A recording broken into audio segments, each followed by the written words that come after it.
एक छोटा सा गांव था। उस गांव में लल्लन नाम का आदमी रहा करता था। लल्लन बहुत ही आलसी कामचोर था। वह कोई काम ढंग से नहीं करता था। वह महीने में केवल 1 या 2 दिन ही काम करता था और पूरे महीने घर में खाली पड़ा रहता था। एक दिन लल्लन घर में बैठे बैठे सोचता है, इतने बड़े घर में मैं अकेला रहता हूँ। अकेले की वजह से मेरा मन भी नहीं लगता। गांव के सभी लोग कितने खुशहाल हैं, बस एक मैं ही हूँ जो फटे हाल में जिंदगी जी रहा हूँ। पता नहीं कब तक ऐसे ही चलता रहेगा। क्यों ना मैं भी शादी कर लूं। अगर मैं शादी कर लूंगा तो मैं भी अपनी पत्नी के साथ हंसी खुशी अपनी जिंदगी बिता सकूंगा। मुझे अपनी शादी के बारे में रामू काका से बात करनी चाहिए। फिर लल्लन अपने रामू काका के घर चला गया और काका से बोला, काका, अब मैं अकेले रहते रहते थक गया हूँ। मैं सोच रहा था अगर तुम मेरी शादी करवा दोगे तो बहुत अच्छा होगा। काका बोला, लेकिन लल्लन, तू कुछ करता तो है नहीं। एक दिन काम करता है और 4 दिन घर में रहता है। लल्लन बेटा, मेरी एक बात ध्यान से सुनता। जो लोग घर बसाते हैं उन्हें मेहनत करनी पड़ती है और मेहनत तुम करना नहीं चाहते, तो फिर ऐसे कैसे काम चलेगा। काका, मैं आपसे वादा करता हूँ, मैं अब खूब मन लगाकर मेहनत करूँगा और पैसे कमाऊँगा, लेकिन आप मेरी शादी करवा दो जिससे मेरा अकेलापन दूर हो जाए। ठीक है लल्लन, मैं जल्द ही कोई अच्छी सी लड़की देखकर तुम्हारी शादी करवा दूंगा। कुछ ही दिनों में रामू काका ने लल्लन की शादी करवा दी। लल्लन जब अपनी पत्नी को लेकर अपने घर पहुंचा तो लल्लन के घर की हालत देखकर उसकी पत्नी रमा घबरा गई। वह सोचने लगी, हे भगवान, यह घर है या कबाड़ खाना? क्या हाल बना रखा है घर का। रमा को देखकर लल्लन बोला, क्या हुआ रमा, क्या सोच रही हो? आज से यह घर तुम्हारा ही है। अब तुम आ गई हो तो तुम्हारी वजह से घर भी खुशहाल हो जाएगा। अब तुम आराम कर लो, मैं किसी काम से बाहर जा रहा हूँ, थोड़ी देर में वापस आ जाऊंगा। रमा पूरे घर की अच्छी तरह सफाई करती है और फिर खाना बनाती है। लल्लन घर लौटता है। अपनी पत्नी के हाथ का खाना खाकर लल्लन सोचने लगता है, आज वर्षों बाद इतना स्वादिष्ट और पेट भर के खाना खाया है। अब मुझे किसी चीज की चिंता नहीं करनी होगी। रोज रमा के हाथ का गर्मा गर्म खाना खाया करूंगा। इस प्रकार यूं ही कुछ दिन बीत गए। जब रमा ने देखा कि उसका पति सारा दिन घर में पड़ा रहता है, कहीं काम धंधा करने नहीं जाता, तो एक दिन रमा अपने पति लल्लन से बोली, आप सारा दिन घर पर सोते रहते हैं, ऐसे कैसे काम चलेगा? आप कुछ करते क्यों नहीं हो? लल्लन बोला, भाग्यवान, अभी थोड़े दिन पहले ही मैं यह सोच रहा था कि मुझे काम की तलाश करनी चाहिए। रमा बोली, कब तक सोचते रहोगे? ऐसे सोचने से घर नहीं चलता, काम धंधा करने से चलता है। अब केवल थोड़ा सा ही आटा बचा है जिससे 2-4 दिन की ही रोटी बन सकती है। अगर तुम काम नहीं करोगे तो भूखे मरने की नौबत आ जाएगी। लल्लन बोला, अरे भाग्यवान, तुम चिंता मत करो, ईश्वर ने चाहा तो मैं जल्द ही कोई काम तलाश कर लूंगा। यूं ही कई दिन बीत जाते हैं। सारा घर का राशन खत्म हो जाता है। रमा अपने पति से कहती है, अब घर में भोजन बनाने के लिए कोई सामान नहीं है। मेरी समझ में नहीं आ रहा कि मैं क्या पकाऊं और क्या तुम्हें खिलाऊं। लगता है अब तो भूखा ही रहना पड़ेगा। लल्लन ने कहा, तुम परेशान मत हो रमा, मैं अभी घर के राशन का इंतजाम करके आता हूँ। इतना कहकर लल्लन घर से चला जाता है। घर की यह हालत देखकर रमा सोचने लगती है, हे भगवान, मैंने क्या सोचा था और क्या हो गया। यह आदमी तो एकदम निखट्टू है, इसके साथ जिंदगी कैसे कटेगी। ये तो कुछ काम धंधा करना ही नहीं चाहता। कुछ ही देर में लल्लन सामान से भरे 2 झोले लेकर अपने घर आता है। इतना सारा राशन का सामान देखकर रमा अपने पति से बोलती है, आपके पास तो एक भी पैसे नहीं थे, तो फिर आप यह सामान कहाँ से लेकर आए? लल्लन बोला, अरे भाग्यवान, यह सारा सामान अपने मित्र रंजीत की दुकान से उधार लाया हूँ। जब मैं कोई काम करूंगा तो उसके पैसे लौटा दूंगा। रमा बोली, क्या तुम ये सामान उधार लाए हो? किसी का उधार करना अच्छी बात नहीं है। तुम कुछ करते तो हो नहीं, फिर उधार कैसे चुकाओगे? अगर तुमने समय पर उधार नहीं चुकाया तो आज उधार देने वाले कल इज्जत खराब करेंगे। अब तब क्या करोगे? ललन बोला, तब की तब देखा जाएगा। मैं मूर्ख नहीं हूँ, हर चीज का पहले से ही इंतजाम करके रखता हूँ। अब जब भी घर का राशन खत्म हो जाता तो लल्लन किसी न किसी से पैसे उधार लेकर घर का राशन ले आता। इस तरह उस पर काफी कर्ज हो गया। लोग अपना पैसा लेने के लिए उसके घर आने लगे। इस सब से परेशान होकर रमा गुस्से में अपने मायके चली गई। पत्नी के जाने के बाद लल्लन की हालत पहले जैसी हो गई। एक दिन लल्लन सोचने लगा, जब से रमा अपने मायके गई है तब से मेरी हालत पहले जैसी हो गई है। ना तो घर में कुछ खाने को है और ना ही अब कोई उधार देता है। कर्ज वालों की सुबह शाम लाइन लगी रहती है। रमा सही कहती है कि उधार वालों के पैसे कहाँ से लौटाएंगे। मुझे कैसे भी करके उधार वालों से अपना पीछा छुड़ाना होगा। एक काम करता हूँ, अपने ससुराल चला जाता हूँ, 1-2 महीने वहीं रहूंगा और खूब खा पीकर मौज करूंगा। कर्ज वालों से पीछा छुड़ाने का यह सबसे अच्छा तरीका है। न यहाँ पर रहूंगा और ना ही कर्ज मांगने वाले मुझे परेशान करेंगे। अगले ही दिन लल्लन अपने ससुराल की ओर चल पड़ा। चलते चलते वह बहुत थक गया। लल्लन थक कर अपने आप से बोला, पैर में बहुत दर्द होने लगा है, थोड़ी देर इस पेड़ के नीचे आराम कर लेता हूँ, वरना ससुराल पहुंचते पहुंचते तो मैं मर ही जाऊंगा। फिर लल्लन कुछ देर के लिए उस पेड़ के नीचे सो जाता है। कुछ देर आराम करने के बाद वह अपने ससुराल की ओर चल पड़ता है। थोड़ी दूर चलने के बाद लल्लन फिर से थक गया और बोला, कोई सवारी भी तो नहीं है जिस पर बैठकर मैं अपने ससुराल जा सकूं। फिर लल्लन की नजर एक घोड़े पर पड़ती है। घोड़े को देखकर लल्लन खुशी से झूम उठता। अरे वाह, कितना खूबसूरत घोड़ा! इससे बेहतर सवारी मेरे लिए क्या हो सकती है। लेकिन यह घोड़ा किसका है? इसका मालिक कहीं नजर नहीं आ रहा। लगता है यह अपने मालिक की नजर से बचकर भाग गया है। वाह, आज तो मजा ही आ जाएगा इस घोड़े की सवारी करके। फिर लल्लन उस घोड़े के पास जाकर उसके पीठ पर बैठ गया। अरे वाह, यह तो बहुत ही सीधा मासूम घोड़ा है। इसने मुझे अपनी पीठ पर कितनी आसानी से बैठा लिया। अब तो मुझे अपने ससुराल पहुंचने में बहुत ही कम समय लगेगा। और घोड़े से बोला, चल मेरे सीधे और शरीफ घोड़े, चल जल्दी मुझे मेरे ससुराल पहुंचा दे। उसके बाद मैं तुझे पेट भर के काले चने खिलाऊंगा। लल्लन के कहते ही घोड़ा चलने लगता है। फिर वह बहुत तेजी से भागता है। घोड़े की रफ्तार इतनी ज्यादा हो जाती है कि लल्लन की हालत खराब हो जाती है। फिर लल्लन घोड़े की पीठ से नीचे जमीन पर गिर जाता है। हाय, मार डाला कमबख्त ने। मैं तो इसे बड़ा सीधा समझ रहा था, लेकिन यह तो एक नंबर का बदमाश निकला। आज मैं इस घोड़े की ऐसी की मरम्मत करूंगा कि यह भी जिंदगी भर याद रखेगा कि मेरा भी लल्लन से पाला पड़ा था। रुक अभी, रुक, मैं तुझे अभी मजा चखाता हूँ।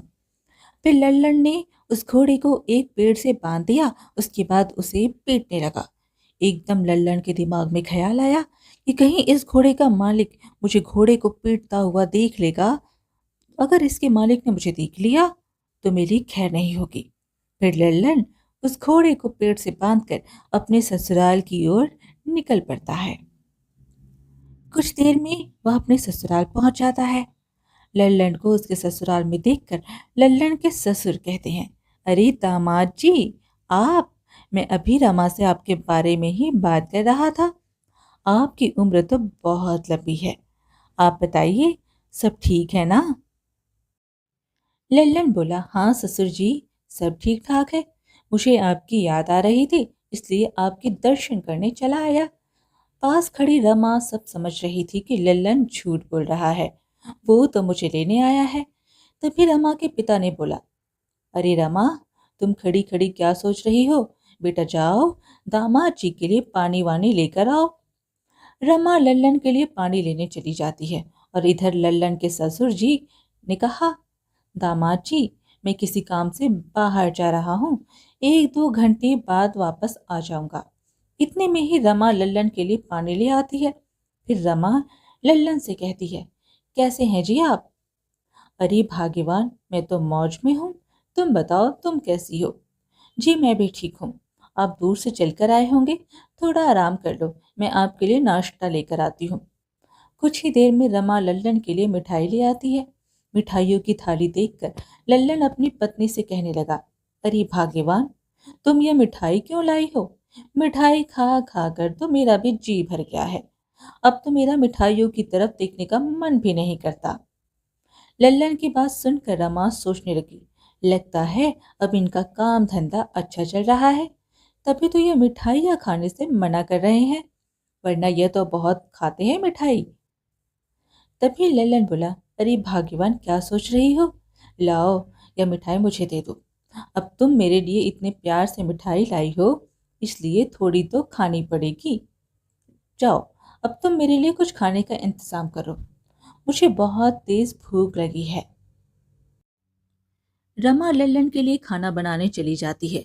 थोड़ी देर के बाद घर के बाहर शोर मचने लगता है। लल्लन घर से बाहर आकर लोगों से पूछता है, अरे भैया, इतना शोर क्यों मचा रखा है? क्या बात हो गई? लल्लन के ससुर बोले, दामाद जी, इस आदमी का घोड़ा कहीं भाग गया है। पूरे 5 दिन हो गए, लेकिन अभी तक इसका घोड़ा नहीं मिला। अपने ससुर की बात सुनकर लल्लन सोचने लगा, कहीं इस आदमी का घोड़ा वही तो नहीं है जिसे मैं पेड़ से बांध कर आया हूँ। घोड़े का मालिक बोला, पता नहीं इस वक्त मेरा घोड़ा कहाँ होगा, मैं उसे बिल्कुल अपने बेटे की तरह रखता था। लल्लन बोला, आप घबराइए मत, आपका घोड़ा जल्दी मिल जाएगा, जरा आप मुझे अपना हाथ दिखाइए। फिर वह आदमी लल्लन को अपना हाथ दिखाने लगता है। हाथ देखते ही लल्लन बोला, तुम्हारा घोड़ा किसी दुश्मन ने गांव के बाहर वाले जंगल में एक पेड़ से बांध रखा है।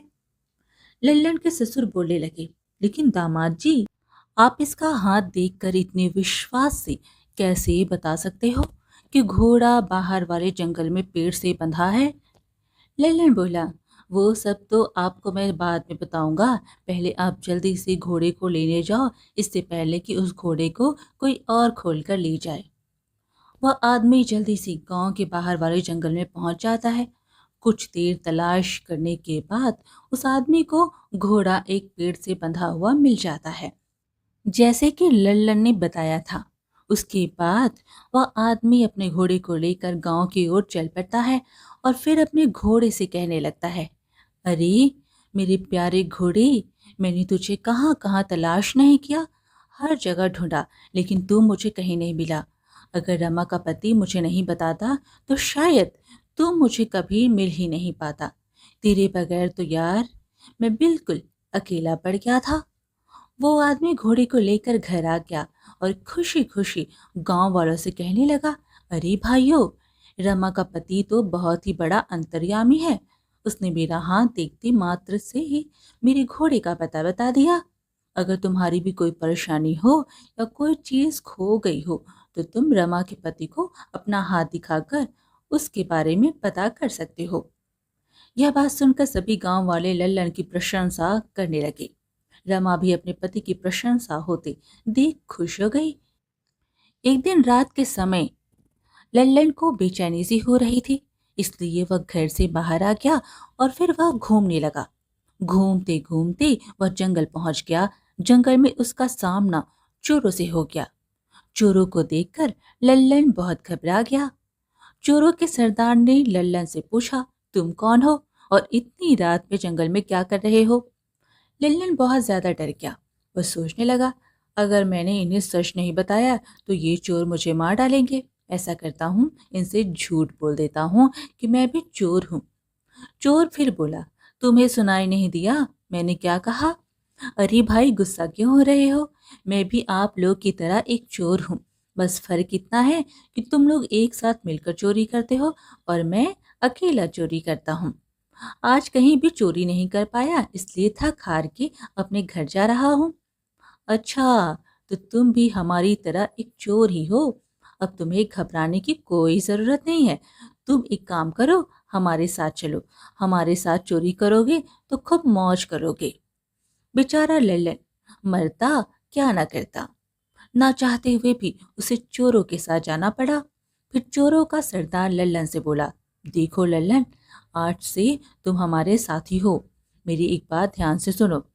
हम जिस घर में भी चोरी करने जाएंगे, उस घर से हमें केवल वही सामान चुराना है जो कीमती हो, और अपनी कोई भी चीज ऐसी वैसी वहां नहीं छोड़ना है जिससे हम पकड़े जाएं। सरदार की बात सुन लल्लन बोला, ठीक है भाई, मैं समझ गया। जैसा तुम कहते हो मैं वैसा ही करूंगा। फिर वह सब एक घर में चोरी करने के लिए घुस गए। सभी चोर चुपचाप सामान चुराने लगे। तभी लल्लन की नजर एक पीतल की परात पर पड़ी। रात होने की वजह से वह परात सोने की तरह चमक रही थी। लल्लन ने सोचा, अरे वाह, कितनी बड़ी सोने की परात है। ये इस घर में सबसे ज्यादा मूल्यवान है। अगर मैंने यह परात उठा ली तो चोरों का सरदार मुझसे बहुत खुश होगा। फिर लल्लन ने वह परात उठा ली। अरे परात तो बहुत भारी है, इसकी तो बहुत अच्छी कीमत मिलेगी। एक बार इस परात को बजा कर देखता हूँ, माल अच्छा भी है या नहीं। जैसे ही लल्लन परात को बजाता है, घर के सभी लोग उठ जाते हैं और वह लल्लन समेत सभी चोरों को पकड़कर राजा के पास ले जाते हैं। और फिर उस घर का मालिक राजा को सारी बात बताता है। राजा लल्लन से पूछते हैं, क्यों भाई, तुम परात क्यों बजा रहे थे? परात बजाने की वजह से तुम सभी पकड़े गए। लल्लन चालाकी से बोला, महाराज, मैं चोर नहीं हूँ। मैं तो बहुत सीधा साधा और एक शरीफ इंसान हूँ। मैंने तो इन चोरों को पकड़वाने के लिए परात बजाई थी। राजा ने लल्लन की बात पर विश्वास कर लिया। भला ये आदमी चोरों का साथी होते हुए भी परात क्यों बजाएगा? अवश्य ही इसने चोरों को पकड़वाने के लिए परात बजाई होगी। फिर राजा लल्लन से बोला, शाबाश नौजवान, हम तुमसे बहुत खुश हुए। तुमने बड़ी ही चतुराई से इन चोरों को पकड़वाया है। इस खुशी में तुम्हें 20 सोने के सिक्के इनाम में दिए जाते हैं। लल्लन बोला, बहुत बहुत शुक्रिया महाराज आपका। अब मुझे घर की जाने की इजाजत दीजिए। फिर लल्लन 20 सोने के सिक्के लेकर अपने घर आ जाता है। जब लल्लन अपने ससुर को 20 सोने के सिक्के दिखाता है तो उसका ससुर कहता है, अरे दामाद जी, इतने सारे सोने के सिक्के कहाँ से लाए हो? लल्लन बोला, ससुर जी, यह सोने के सिक्के मुझे महाराज ने दिए हैं। क्योंकि मैंने चोरों को पकड़वाया है, इसलिए महाराज ने मुझे 20 सोने के सिक्के इनाम में दिए हैं। दामाद जी, हम लोग तो रात से आपको तलाश कर रहे थे। हमने तो समझा था कि दामाद जी बगैर बताए अपने गांव चले गए, लेकिन आपने तो बड़ी ही बहादुरी का काम किया। उन चोरों को पकड़वा कर पूरे गांव में लल्लन की होशियारी की बात फैल जाती है कि रमा का पति बहुत ही होशियार है। उसने गांव में चोरी करने वाले चोरों को पकड़वाया। रमा अपने पति की बहादुरी की बात सुनकर सोचने लगती है, मेरी तो मति मारी गई थी, जो इनके बारे में ना जाने क्या क्या सोचती थी कि एक नंबर के निखट्टू है, सारा दिन घर में पड़े रहते हैं। लेकिन मैं तो गलत थी। यह तो बहुत ही समझदार और होशियार है। आज के बाद मैं इनके बारे में कभी गलत नहीं सोचूंगी। गांव के बहुत से लोग लल्लन से मिलने आने लगे।